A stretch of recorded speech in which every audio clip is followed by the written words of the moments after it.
Episode 11. பார்வை ஒன்றே போதுமே. மிஸ்டர் அண்ட் மிஸ் கதைக்களத்துக்கு போகலாமா? தன் செல்ல பில்லோவை கட்டி அணைத்து பெருமூச்சு விட்டபடியே தூங்க போனவளுக்கு அவளுடைய எண்ணங்கள் தன்னுடைய காலேஜ் நாட்களை மெல்லன புரட்ட ஆரம்பித்தது. நான் வர்ணிகா போலவோ இல்லை, இலக்கியா போலவோ இல்லை. எனக்கு ஆண் பெண் 2 நண்பர்களும் இருந்தாங்க. மாளவிகா, கீர்த்தனா, சதீஷ், கோபி. நான் எவ்வளோ சந்தோஷமா இருந்தோம். சீனியருங்கிற பேரில் முட்டி மோதி என் மனசுக்குள்ள இடம் பிடிச்சவன் தான் ஏ கார்த்தி. அவன் பேரை சொன்னாலே என் நெஞ்ச ஏதோ தித்திக்கும். அந்த பாடல் வரிகளை 1000 முறை பாடலாம். உன் பேரை சொன்னாலே என் நெஞ்சு தித்திக்குமே. அப்படி ஒரு எனர்ஜி, சந்தோஷம், பூரிப்பு, கிளர்ச்சி, உணர்ச்சி, புணர்ச்சின்னு.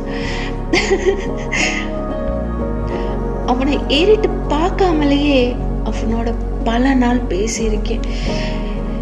என்னால அவனை நேருக்கு நேர் பார்க்கவே முடியாது. ஏதோ பண்ணும். அப்படி ஒரு நிமிஷம் நான் பார்த்துட்டா, உடலடி என்னமோ பண்ணுதடி, நீ என்ன சொல்லி என்னை கொல்லுவான்.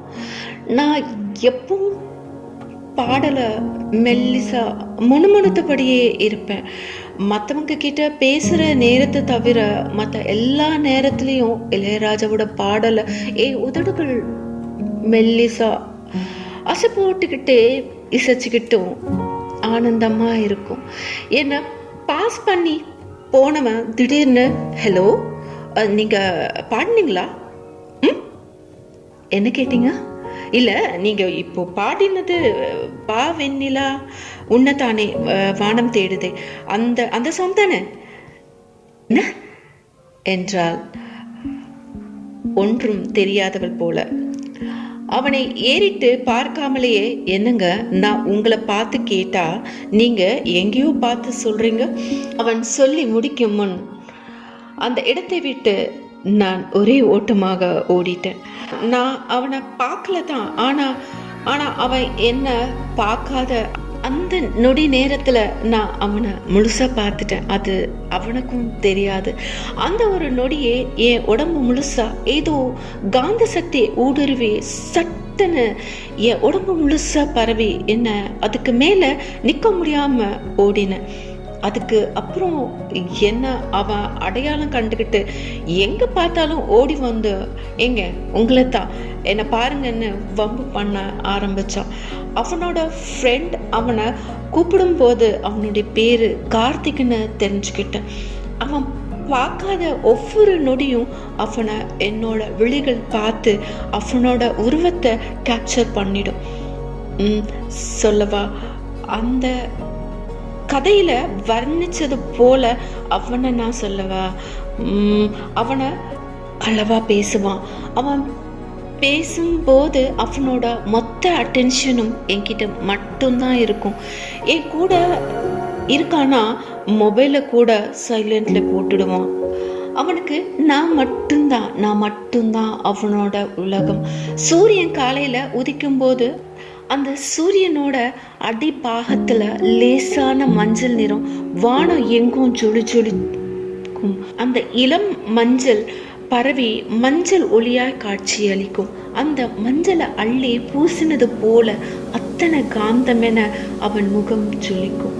அடர்த்தியான புருவம், திக்கான மீச, அளவா செதுக்கின தாடி, சின்னஞ்சிறு கண்கள், அத்தனை அழகாய் வடிவமைத்த காது, அகன்ற மார்பகம், 5 அடி 8 அங்குலம் உயரம். ஃபார்மல் ட்ரெஸ்ல அவனை பார்த்தா எந்த பொண்ணா இருந்தாலும் லேசா டிஸ்டர்ப்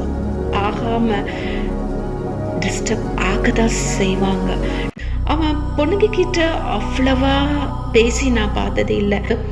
என்ன ஒரு ஸ்மார்ட். அவன் கூட நான் நிற்கும் போது எனக்கு அவனுக்கும் 100 பொருத்தம் சரியா அம்சமா பொருந்தி இருக்கும். அப்படி ஒரு டாம் காம்பினேஷன், ஏகபோக பொருத்தம்னு சொல்ல வரேன். அவனை கட்டிப்பிடிச்சி கண்களை மெல்ல மெல்ல என் உதட்டால முத்தம் கொடுத்தது. அந்த உணர்வு பல ஜென்மம் அவனோட ஏற்கனவே வாழ்ந்த அந்த உணர்வு தந்தது. ஆனா அவன் பிரிஞ்சு நான் இப்படி இருப்பேன்னு நினைச்சு கூட பார்க்கல. மணி 10:30 தொட்டிருந்தது. பில்லோவை இறுக்க கட்டி கொண்டாள். கண்களை இறுக்கமாக மூடினாள்.